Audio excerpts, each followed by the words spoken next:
Hello everyone, I welcome you all for this session. In this we will see the approximate transmission loss formula derivation. So for this derivation, we are going to consider some assumptions. The first one is the X by R ratio of all the network branches is same and all the load currents have the same phase angle with respect to a common reference. So now let us consider a network which is having two generating plants and supplying a load through a transmission network. Okay, so here I suffix k represents the current flowing through a kth branch of the transmission network, and where Ig1 and Ig2 are the current supplied by generator 1 and generator 2 respectively. This particular problem we are going to derive by using the superposition principle. That means here our aim is to find out the transmission loss. To find out the transmission loss, we need to find out this value, that is the current carried by a particular branch, that is the kth branch. So this current we are going to find out by superposition principle means first activate generator 1, find out what is the current flowing through the kth branch. Let me consider that as a IK1, and activate the second generator alone. That time you find the current flowing through the branch K, that is K2. Summation of these two currents will give you the current flowing through the kth branch whenever the two sources are acting alone. So once you get this current, then you can find out the transmission loss by using the formula 3 times of I square into R. 3 is for a 3-phase system, right? The loss is I square R. Okay, so that's it. You can find out 3 IK square into RK will give you the total power loss. So this is completely that we are going to do in this particular derivation. So let us have a look. Let us see how we are going to solve this. First one I have considered here case 1, that is generator 1 is acting alone. So that means we have removed the generator 2 from the network. So let I suffix K1 be the current flowing to the branch K whenever generator 1 is acting alone. Here we are going to use the concept called current distribution factors, which gives you the ratio between the current carried by the network branches to the total demand. That means the current distribution coefficient NK1 represents IK1 by ID. So what is the value of this ID means? In this case, total demand is supplied by generator 1. That means the ID current is equal to the Ig1, right? So now first let us consider this as equation number 1. Now we know the current ID is equal to Ig1. Let us consider this as equation number 2, and by substituting 2 in 1, you will get NK1 is equal to IK1 by Ig1. From this, we can write IK1 is equal to NK1 into Ig1. So this is the first equation that we need to find the current IK. Now, let us take the second case, that is we are activating generator 2 alone. That means the total load is supplied by generator 2. So this is the network. Now we have removed generator 1 from the system. Now generator 2 is taking the complete load. So in this the total demand is equal to the total current supplied by the generator 2. Here IK2 represents the current flowing through branch K when generator 2 acting alone. In this condition, the current distribution factor or current distribution coefficient NK2 is equal to IK2 by ID. Let us consider this as equation number 3. Now we know ID is equal to Ig2. If you take this equation as 4, by substituting equation number 4 in equation 3, you can write NK2 is equal to IK2 by Ig2. So therefore, IK2 is equal to NK2 into IG2. So this is the another expression that we need. So now we got both IK1 and IK2 values. Now you can substitute in the expression IK is equal to IK1 plus IK2. So why did we consider that equation? From the superposition principle, IK is equal to IK1 plus IK2. Now let us substitute the two values. That is NK1 IG1 plus NK2 IG2 is equal to IK. Now let us consider this as equation number 5. So now in this, whether these NK1 IG1 and NK2 IG2 values are the real numbers or the complex quantities means, if you see this NK1 is the ratio between the currents, okay, current to the current. So one of the assumption that we have taken is the phase angles of the currents are same. Okay, whenever the phase angles of currents are same, if I take the IK2 at a 5K2 value and ID with respect to 5D value, these two phase angles are same means you will get this value as a real number, right? So that is why all the current distribution factors will have the real numbers, but the current values will have the complex quantities.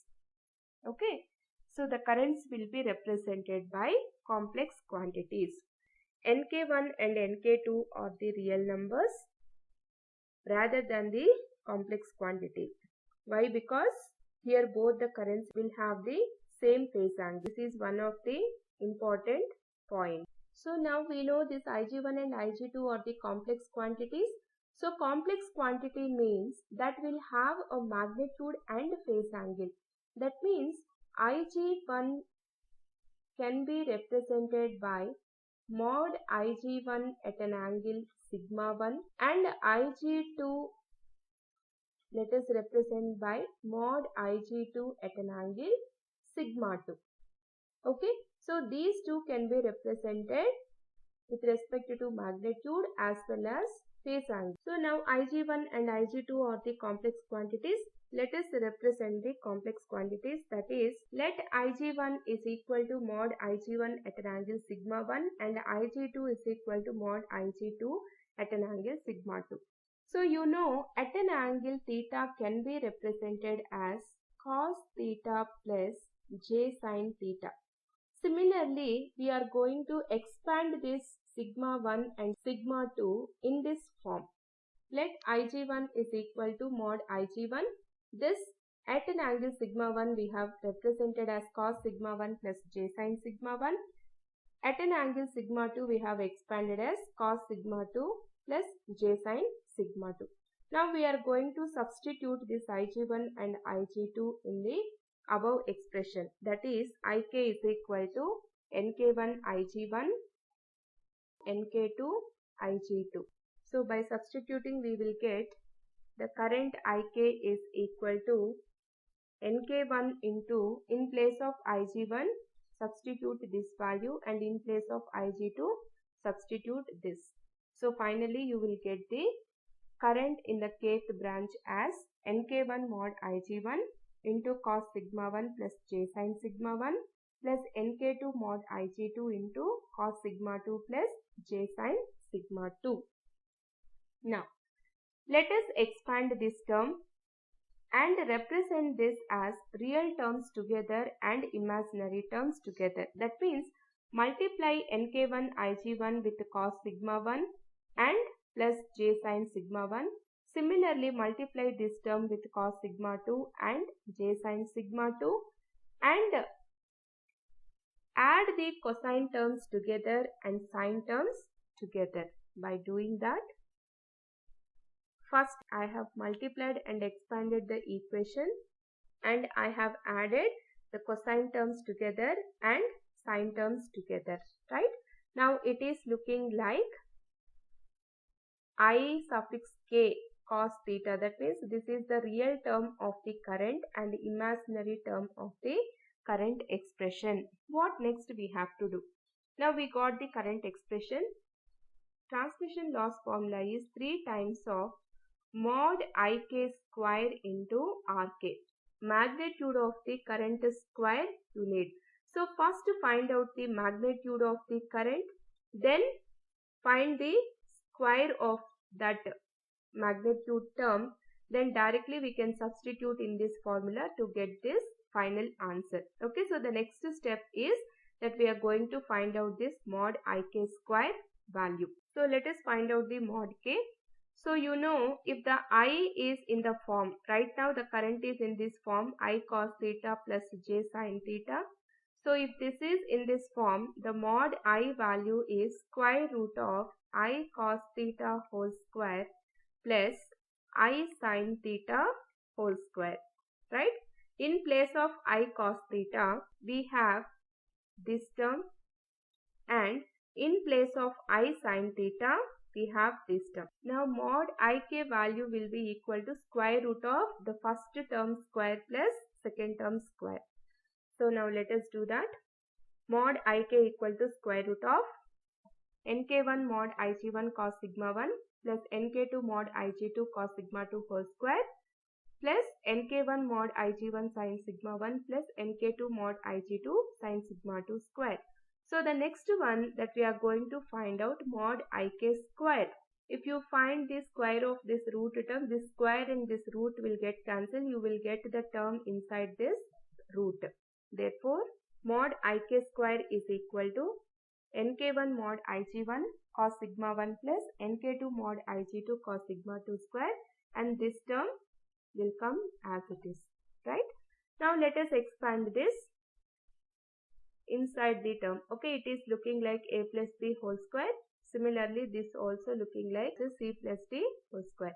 So now let us expand these two terms. So if you expand the first term, you will get nk1 square mod Ig1 square cos square sigma 1 plus nk2 square plus Ig2 square cos square sigma 2 plus 2ab.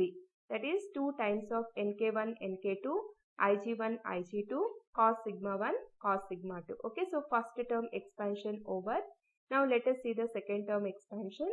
nk1 square mod Ig1 square sin square sigma 1 plus nk2 square mod Ig2 square sin square sigma 2 plus 2 times of nk1 nk2 Ig1 Ig2 sin sigma 1 and sin sigma 2. Now for the simplification, if you see from the first this term and this term, you can take nk1 square mod Ig1 square common, then you will get cos square sigma 1 plus sin square sigma 1, that is 1.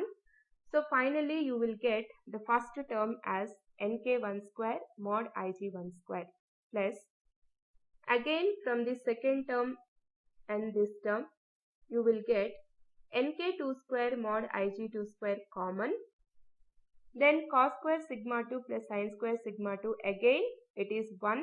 So you will get nk2 square into mod Ig2 square plus this you will get as it is. Okay, you take the common from these two terms, 2 times of nk1 nk2 mod Ig1 Ig2 as a common, and the remaining term is cos sigma 1 cos sigma 2 plus sin sigma 1 sin sigma 2.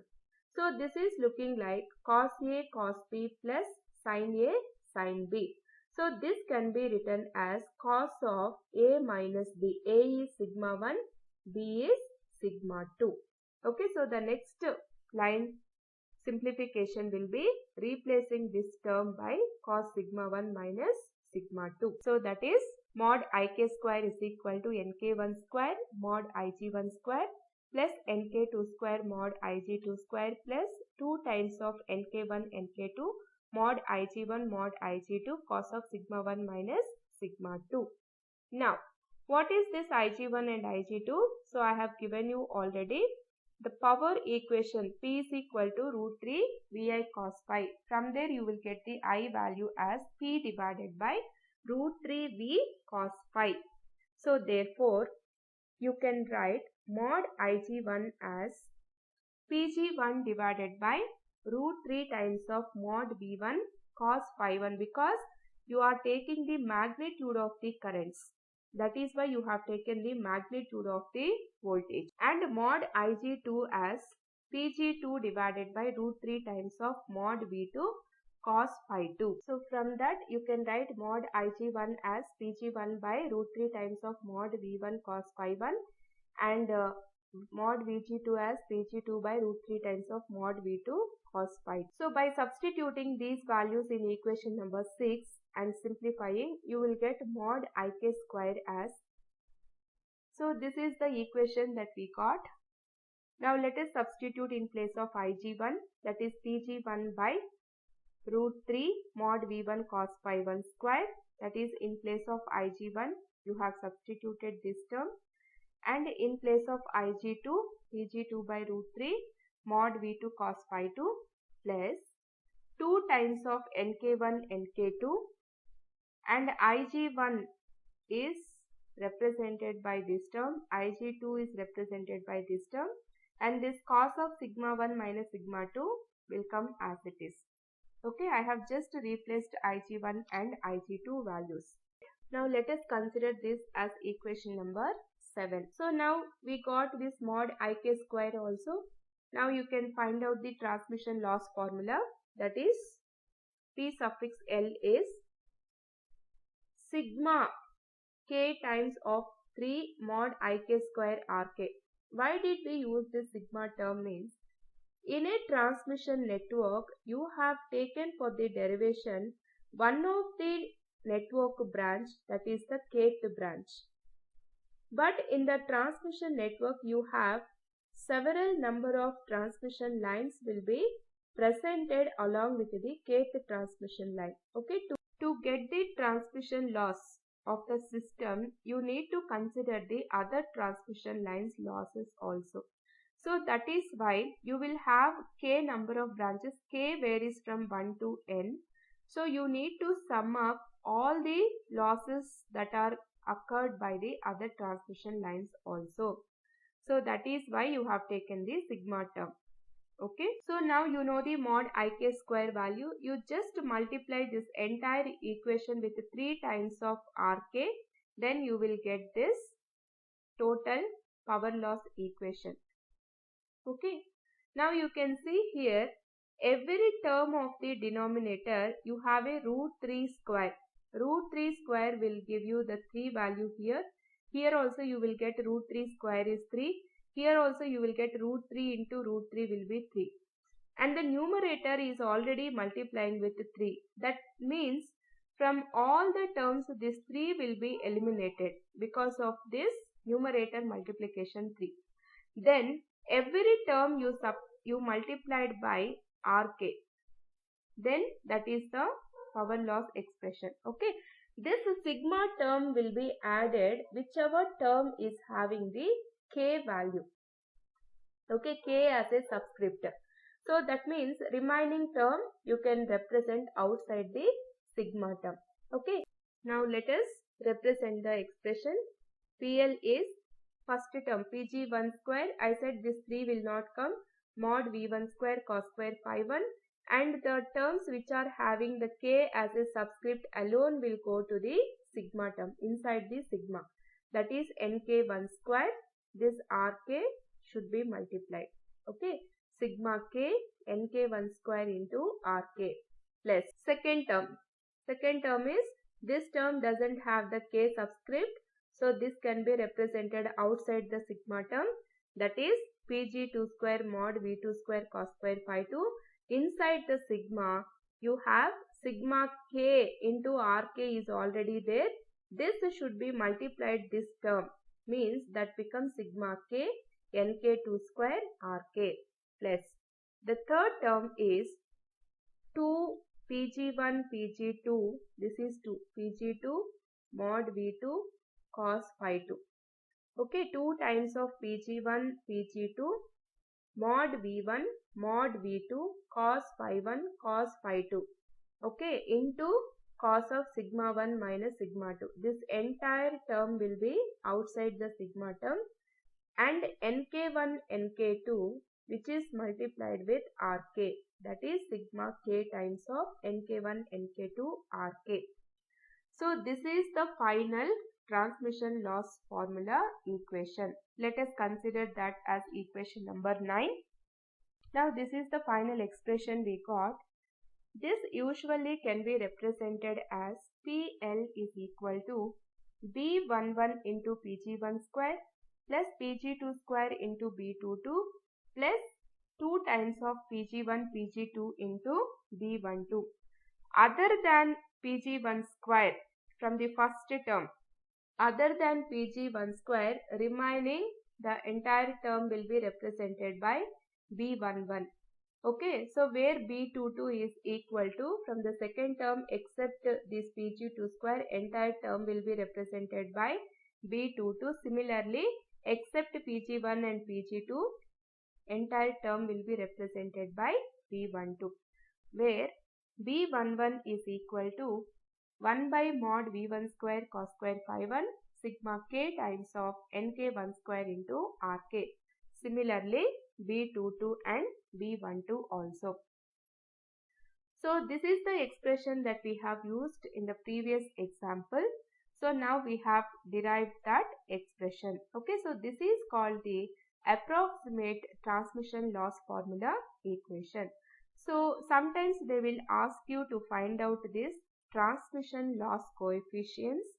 These are also called B coefficients. Okay, to calculate that, so you need to remember these expressions. I hope it is clear. Thank you.